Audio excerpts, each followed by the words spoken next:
जय श्री कृष्ण। आप सभी को योगिनी एकादशी के पारण दिवस की ढेरों शुभकामनाएं। प्रिय भक्तों, आज के इस वीडियो में हम बात करेंगे कि योगिनी एकादशी का पारण कब करना है, पारण कैसे करना है, पारण की विधि क्या है, नियम क्या है, पुष्पांजलि कैसे करनी है, क्षमा याचना कैसे करनी है, पूर्ण फल की प्राप्ति के लिए किस प्रकार से व्रत को खोलना है, क्या समय रहेगा पारण के लिए मंत्र क्या रहेगा, प्रभु को भोग क्या लगाना है, क्या खा के पारण करना है, व्रत क्या खा के खोलना है, और जो क्षमा याचना की विधि है, पुष्पांजलि की विधि है, वो क्या रहेगी। इस प्रकार से संपूर्ण जानकारी इस योगिनी एकादशी के पारण से संबंधित इस वीडियो में प्रदान की जाएगी। आपसे निवेदन है कि वीडियो यदि थोड़ा सा भी उपयोगी लगे तो एक बार लाइक अवश्य कीजिएगा। परमेश्वर वासुदेव कृष्ण की कृपा प्राप्त करने के लिए, अपने व्रत की सफलता के लिए कमेंट बॉक्स में अवश्य लिखिएगा जय श्री हरि या ओम नमो भगवते वासुदेवाय। आप देख रहे हैं सनातन धर्म का संसार ज्योतिष संस्थान का प्रतिष्ठित यूट्यूब चैनल सनातन धर्म का संसार धार्मिक चैनल पर नए हैं और सभी व्रत त्योहारों की सही शास्त्रीय जानकारी पाते रहना चाहते हैं तो चैनल को अभी सब्सक्राइब कीजिए और बेल आइकॉन को प्रेस कीजिए, क्योंकि यहां पर सभी जानकारी ज्योतिष शास्त्र, पुराण और पंचांग के आधार पर ही प्रदान की जाती है। अब जानकारी आरंभ करते हैं। प्रिय भक्तों, योगिनी एकादशी जिसका व्रत कुछ प्रांतों में कुछ लोगों ने 10 तारीख को किया होगा, अधिकतर प्रांतों में अधिकतर लोगों ने 11 तारीख को करना होगा, क्योंकि अधिकतर प्रदेशों में एकादशी सूर्य के मुख से 10 को नहीं थी। इस कारण से दशमी विधा एकादशी थी और 10 तारीख को व्रत नहीं किया जा सकता था। हमने कहा था कि जहां जहां सूर्योदय के अनुसार एकादशी नहीं है वहां कहीं भी 10 जुलाई को व्रत ना करके 11 जुलाई को व्रत किया जाए। पर जिन लोगों ने 10 जुलाई को व्रत किया, क्योंकि वहां सूर्योदय शायद पहले हो गया होगा, तो उनके लिए भी हम इस वीडियो में पारण का समय बताएंगे कि क्या समय रहेगा, पारण का पूजा की विधि और अन्य सभी नियम सबके लिए समान है। चाहे व्रत 10 को किया गया है, चाहे व्रत 11 को किया गया है, आपने व्रत किया होगा। करने के बाद आपको कुछ नियमों का पालन करना चाहिए। आशा करते हैं कि आपने विधि विधान से पूजन किया होगा। पूजन की विधि, पूजा विधि हमने आपके लिए अलग से अपलोड कर दी थी, आपको प्राप्त हो गई होगी। विधि विधान से पूजन करने के बाद नियमों का पालन करते हुए दिन को व्यतीत कीजिए। किसी के साथ वैर भाव नहीं, लड़ाई झगड़ा नहीं, किसी के साथ अभद्र व्यवहार नहीं करना, ब्रह्मचर्य का पालन करना है। शांत चित्त रहते हुए भगवान के चरणों में मन को लगाते हुए दिन को व्यतीत कीजिए। मिथ्या भाषण अपराध है, अर्थात झूठ नहीं बोलना, आदि कृत्यों से दूर रहना। और जो मिथ्या भाषी है, झूठ बोलने वाले, फरेबी पाप करने वाले लोग हैं, उनसे इस दिन आपको बात भी नहीं करनी चाहिए। सायंकाल को संभव है तो कीर्तन कीजिए और रात्रि काल को जागरण कीजिए।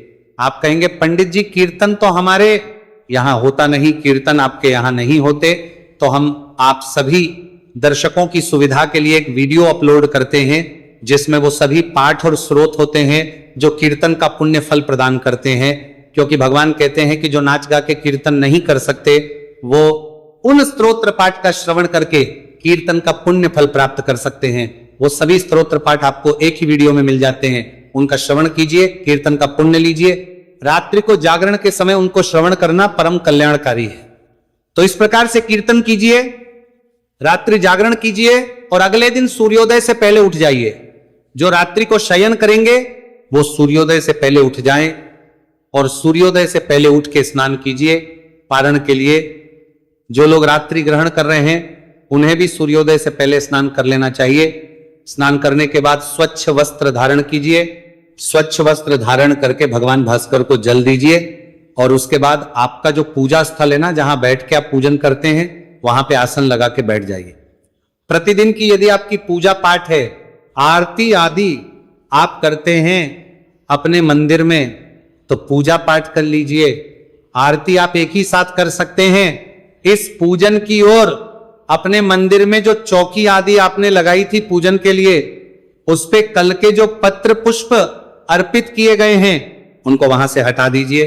पूजा के लिए नए पत्र पुष्प पुनः अर्पित किए जाएंगे। भक्तों, बहुत से ऐसे भी दर्शक होंगे जिन्होंने हमारी बताई गई विधि से पूजन नहीं किया होगा, जो नए दर्शक हैं हमारे चैनल पर, तो आपके लिए मैं आरंभ से ही बताऊंगा कि कैसे आपने चौकी लगानी है, कैसे पूजा करनी है और कैसे फिर पारण करना है। बाकी जो दर्शक जिन्होंने चौकी एकादशी को लगा ली थी, जब पूजन हम आरंभ करें वहां से आप आरंभ कीजिएगा। तो इसके लिए सामग्री क्या चाहिए? आपके पास भगवान नारायण का एक चित्र स्वरूप तस्वीर प्रतिमा जो आपके पास है वो लीजिए।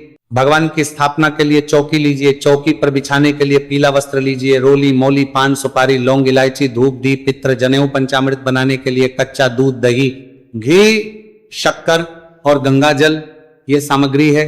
पंचामृत में शहद का प्रयोग नहीं होगा, इस दिन शहद वर्जित कहा गया है। सारी सामग्री एकत्र कीजिए। पूर्व दिशा की ओर मुख करके या उत्तर दिशा की ओर मुख करके आसन लगा के बैठ जाइए। जो भी उपयुक्त स्थान है आपके यहाँ पे पूजा पाठ के लिए, वहां पर एक लोटा लीजिए तांबे का, उसको अच्छे से मांझ लीजिए। पहले उसमें गंगा जल भरिए, फिर शुद्ध जल भरिए। इस जल के फूल के माध्यम से छींटे दीजिए। उस स्थान पर जहां आपने बैठ के पूजन करना है, चौकी लगानी है, और जो सामग्री आप लाए हैं ना, उस सामग्री को, इससे यह स्थान शुद्ध होगा, सामग्री पवित्र हो जाएगी। ओम अपवित्रः पवित्रो व सर्वावस्थांगतोतिवा यह स्मरेत पुंडरीकाक्षं स बाह्याभ्यंतर शुचिः। इस प्रकार आपने सामग्री को शुद्ध किया, स्थान को पवित्र किया। अब चौकी को लगाइए। चौकी पर पीला वस्त्र बिछाइए। भगवान की तस्वीर या प्रतिमा जो भी आपके पास है उन्हें विराजमान कीजिए। उनके सामने घी का दिया रखिए। सीधे हाथ की ओर विपरीत दिशा में धूप रखिए। इस प्रकार की स्थापना कीजिए। स्थापना करने के बाद अब हम पूजन आरंभ करेंगे। जो भी हमारे दर्शक कल स्थापना कर चुके हैं और कल एकादशी की पूजा आपने की थी, अब यहां से आप सभी पारण पूजन आरंभ करेंगे, क्योंकि इतना कार्य तो आपने कल स्थापना के समय ही कर लिया था। सभी जो लोटे में जल भरा है ना, उसमें से थोड़ा सा जल किसी दूसरे पात्र में भर लीजिए, किसी गिलास में, किसी कटोरी में। ये आपकी आचमनी के लिए प्रयोग होगा।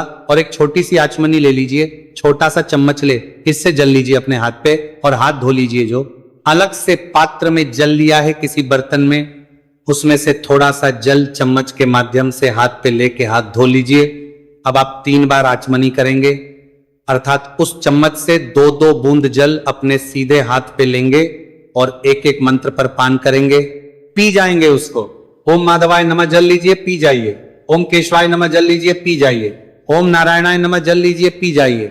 ओम ऋषिकेशाय नमो नमः बायां हाथ पे जल लीजिए और हाथ धो लीजिए। अपने आप को तिलक कीजिए, मौली बांधिए। पारिवारिक जन यदि बैठ के पूजन कर रहे हैं उन्हें भी तिलक कीजिए, मौली बांधिए। भगवान की तस्वीर के सामने कोई कटोरी आदि रख दीजिए, कोई पात्र रख दीजिए, उसमें आप पूजा की सारी सामग्री अर्पित कीजिएगा, जिससे कि वो सामग्री इधर उधर फैलेगी नहीं। और जो प्रतिमा पर पूजन कर रहे हैं ना, या शालिग्राम भगवान, लड्डू गोपाल जी, जो भी प्रतिमा आपके पास है, उन्हें किसी पात्र में विराजमान कीजिए, जिससे कि आप स्नान आदि कराएं, तो वो जल इधर उधर फैले नहीं। और जो तस्वीर पर पूजन कर रहे हैं वो तस्वीर के सामने रखी कटोरी में ही जलादि अर्पित करें। भगवान को सबसे पहले पद या फिर अर्घ्य, फिर आचमनी अर्पित किया जाता है। तो एक मंत्र के अनुसार जैसे बोले वैसे आप करते जाइएगा। योगिनी एकादशी भगवान नारायण पद के रूप में 1 चम्मच जल अर्पित कीजिए। भाव रखिए कि आप भगवान के पैर धुला रहे हैं। एतावानस्य महिमा जायाश्च पुरुष पादोरस्य विश्वाभूतानि त्रिपादस्यामृतम दिव्य। ओम श्री विष्णवे नमः। पाद्यम समर्पयामि पद प्रक्षालन कराइए। जो तस्वीर पर पूजन कर रहे हैं वो भगवान के सामने रखी कटोरी में जल छोड़ दीजिए 1 चम्मच, और जो प्रतिमा पर पूजन कर रहे हैं वो भगवान को अर्पित कीजिए। अब भगवान को अर्घ्य देंगे। 1 चम्मच जल अर्पित कीजिएगा। त्रिपादरुध्व उदयत पुरुषः पादो तस्येह भवत पुनः तत्तो विश्व व्यक्रामत शासनानश्ने अभियोम श्री विष्णवे नमः। अर्घ्यम समर्पयामि। अर्घ्य देने के बाद अब आप कराएंगे आचमनी के रूप में 1 चम्मच जल अर्पित कीजिए। ओम श्री विष्णवे नमः। आचमन्यम समर्पयामि जल। आचमनी कराइए भगवान को। जल आचमनी कराने के बाद अब प्रभु को स्नान कराएंगे। जिनके पास प्रतिमा है ना, वो प्रतिमा को शंख में जल भर के स्नान कराइए। जो तस्वीर पर पूजन कर रहे हैं वो फूल के माध्यम से जल के छींटे दीजिएगा। शुद्ध जल से स्नान कराइए भगवान को। ओम श्री विष्णवे नमः। स्नानम समर्पयामि। स्नान कराने के बाद पंचामृत अर्पित कीजिएगा। पंचामृत से स्नान कराएंगे। पंचामृत बना लीजिए। कच्चा दूध, दही, घी, शक्कर और गंगाजल मिला के पंचामृत को फूल पे लगा लीजिए। जो तस्वीर पर पूजन कर रहे हैं वो फूल पे लगा के अर्पित कीजिएगा। जो प्रतिमा का पूजन कर रहे हैं वो पंचामृत से अभिषेक कराइए भगवान को। पयोदधि घृतम चैव मधुच शर्करायुतम पंचामृतम मयानीतम स्नानार्थम प्रतिगृह्यताम। पंचामृत समर्पित कीजिए भगवान को। पंचामृत स्नान कराने के बाद अब आप प्रभु को पुनः शुद्ध स्नान कराएंगे। शुद्ध जल से स्नान, गंगा जल युक्त जो जल है उसे स्नान कराइए। जो तस्वीर पे पूजन कर रहे हैं वो पुष्प के माध्यम से छींटे दीजिएगा। ओम श्री विष्णवे नमः। स्नानम समर्पयामि, शुद्ध जल समर्पित कीजिए। शुद्ध जल से स्नान करा के अब प्रतिमा को वहां से उठाइए, अच्छे से पहुंच के उनके आसन पर विराजमान कीजिए। अब भगवान वस्त्र अर्पित करेंगे। वस्त्र के रूप में मौली का एक टुकड़ा तोड़िएगा और अर्पित कीजिएगा। ओम श्री विष्णवे नमः। ओम नमो नारायणाय, नमो नमः शिवाय नमः।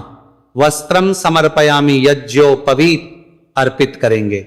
जनेऊ लीजिए। जनेऊ को रोली कुमकुम आदि से तिलक कर लीजिएगा। ऐसे प्लेन जनेऊ कभी अर्पित नहीं की जाती है, सफेद होती है। उसको थोड़ा सा रोली कुमकुम लगा लीजिए, फिर अर्पित कीजिए। ओम यज्ञोपवीतम परम पवित्रम प्रजापतेर यत् सहजम पुरस्तात आयुष्यमग्र्यम प्रतिमूंग्य शुभ्रम यज्ञोपवीतम बलमस्तु तेज। यज्ञोपवीत अर्पित कीजिए। यज्ञोपवीत अर्पित करने के बाद भगवान को इत्र लगाएंगे। इत्र को फूल पे लगा लीजिए, प्रभु को अर्पित कीजिए। इत्र समर्पित कीजिए।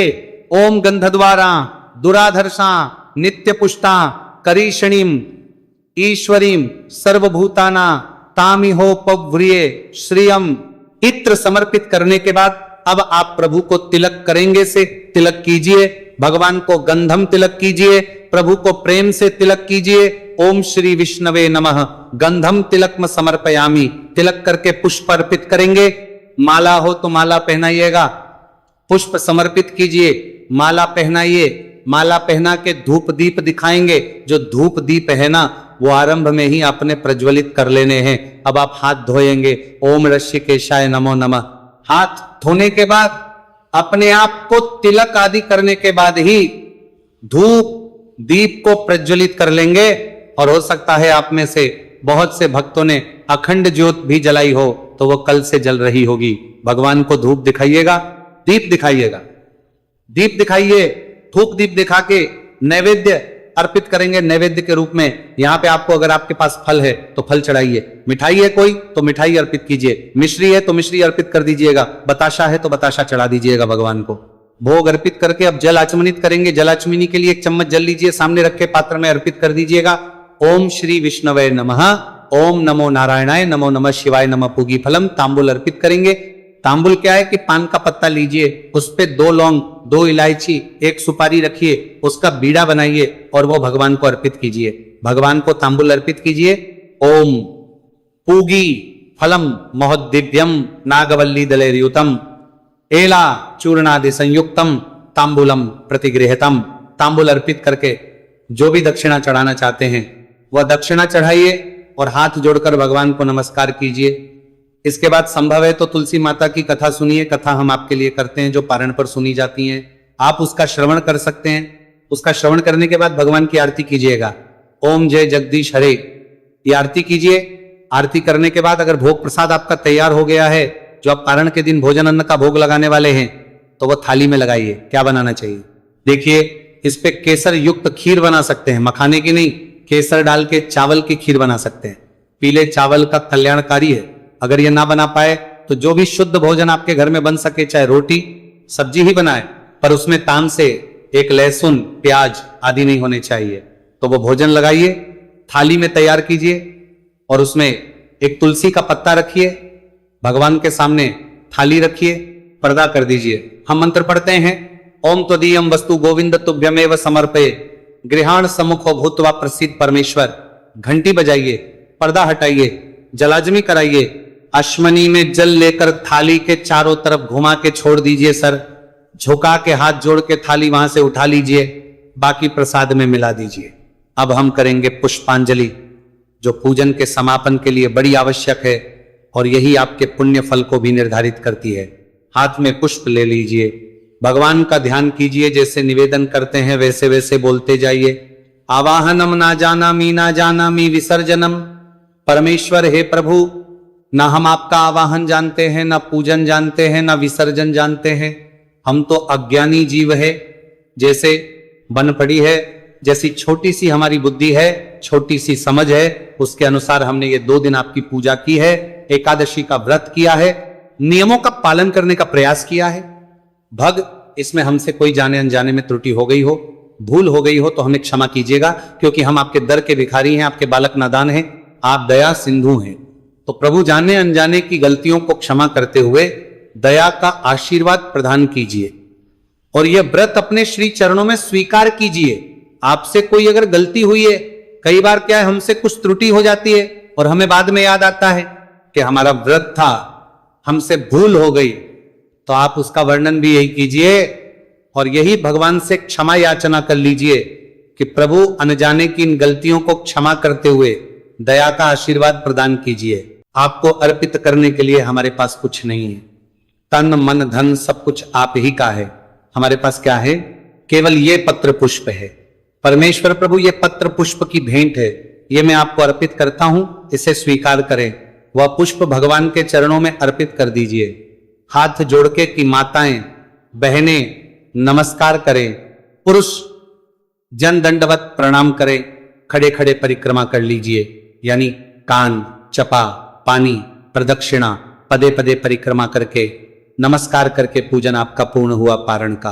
अब चौकी को वहां से थोड़ा सा खिसका दीजिए, जो पत्र पुष्प आदि चढ़ाए हैं भगवान को वो सब जल विसर्जन में जाएंगे। प्रतिमा तस्वीर को मंदिर में रख लीजिएगा, चौकी आपके घर में रहेगी और जो भोग प्रसाद यदि कुछ अर्पित किया है फल आदि तो वो आप ग्रहण कर सकते हैं। इसके बाद ब्राह्मण को भोजन कराइए, संभव है तो और दान दक्षिणा आदि देके विदा कीजिए।